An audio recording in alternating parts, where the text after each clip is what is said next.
কিন্তু পাওয়ারেই রাখে। ও ভালো শট, ভালো প্লে। ও রনি, ভালো সেভ করে। ও বলেছিলাম স্পিড কিন্তু অ্যান্ড পাওয়ারফুল শট, গোল। এদিকে রয়েছে জ্যোৎস্না এন্টারপ্রাইজের হয়ে গোলটা কিন্তু করেছিল রাজাদা, সরি পলাশদা গোল করেছিল। পলাশ, মন্টাই, এডি। এদিকে রয়েছে রাজাদা, সৌরভদা, মঞ্জু এবং নবদা রয়েছে। এদিকে রয়েছে এসএস কনস্ট্রাকশন, গোল রয়েছে ছোটন, ইউজু, রনি, অরুণাংশু, নন্টে, বলরাম, নাঙ্কি এবং সুজয়দা রয়েছে। কিন্তু গোলটা কিন্তু সম্ভবত ইউজু করলো নাকি সেম সাইড হলো বুঝতে পারলাম না, এবং সেই সাথে কিন্তু ফুটেদা রয়েছে। ও রনির শট পাওয়ারে ছিল কিন্তু শটটা, এবং হাতে লেগেও গেছিল কিন্তু সেভ হতে হতে হলো না, কিন্তু বল ঢুকে গেল, কিন্তু গোল হয়ে গেল। কিন্তু এডি এসছে শটে, এডি হয়তো সেভ, হয়তো এডি গোল করলে আমরা এদিকে গোলে দাঁড়াতে দেখতে পারি হয়তো। ফার্স্ট শটটা কিন্তু ভালো পাওয়ারে ছিল এবং সেভ হতে হতেও কিন্তু হলো না।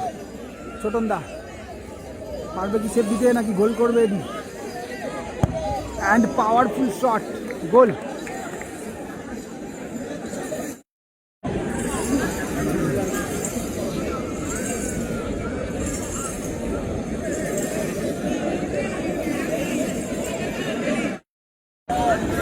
এই মুহূর্তে এসএস কনস্ট্রাকশনের হয়ে দ্বিতীয় শট ইউজু। প্রথম শটে কিন্তু রনি গোল করে গেছে, ইউজু এসছে শটে।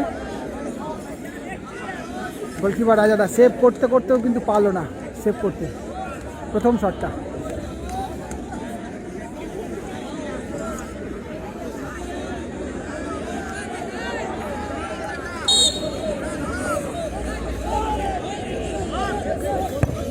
ইজু ঠান্ডা মাথায় কিন্তু গোল করে গেল, ইজু ভালো প্লেস করলো। ইজু এসছে, তবে কেন ইজু এসছে? একটু ডিস্টার্ব করার জন্য, যদি একটুখানি কনসেন্ট্রেশনটা একটু ব্রেক করা যায়। মঞ্জুর পারবে কি সেভ দিতে নাকি গোল করবে, দেখা যাক। মঞ্জুর,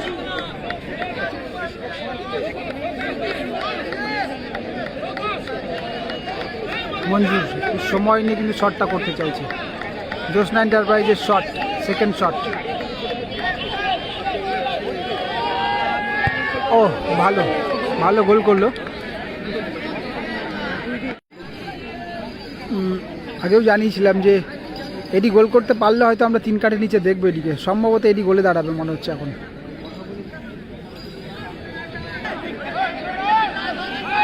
টুর্নামেন্ট কমিটি কিন্তু অতিষ্ঠ হয়ে যাচ্ছে, বলছে গোলকিপার বলটা ছাড়ো। অর্থাৎ এডি সময় নিচ্ছে, একটুখানি নার্ভাসনেস, অর্থাৎ নার্ভাস করার চেষ্টা করছে। কিন্তু অরুণাংশুদা এসছে শটে, এডি গোলকিপার।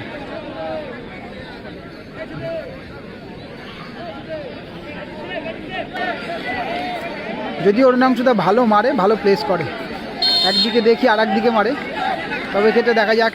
তবে এডিও কিন্তু ভালো সেভ করে, কখনো কখনো ভালো সেভ করে।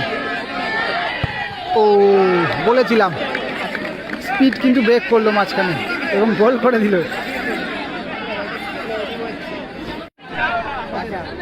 কে যাবে শট নিতে? শেষ পর্যন্ত কি রাজাদা যাচ্ছে শটে?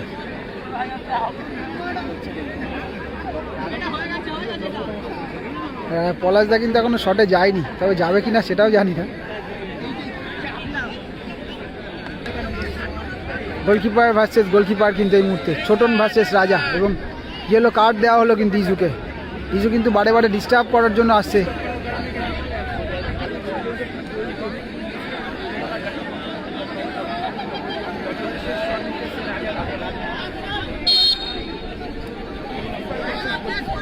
রাজা নিশ্চয়ই কিন্তু পাওয়ারেই রাখে। ও ভালো শট, ভালো প্লেসমেন্ট, গোল করলো কিন্তু, ভালো প্লেসমেন্ট। টস হচ্ছে, গুড লাক এবং ব্যাড লাক। আমি বলেছিলাম টাই ব্রেকারে গেলে যে কোনো টিম কিন্তু জিততে পারে, যে কোনো টিম।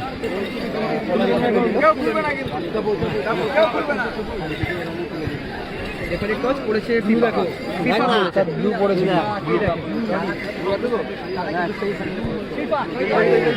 ফিফা কিন্তু পড়েছে পলাশটা কিন্তু হেরে গেল। এসএস কনস্ট্রাকশন কিন্তু রনিরা জিতে গেল কিন্তু এসএস কনস্ট্রাকশন কিন্তু গুড লাক ব্যাড লাক কিন্তু জ্যোৎস্না এন্টারপ্রাইজের ব্যাড লাক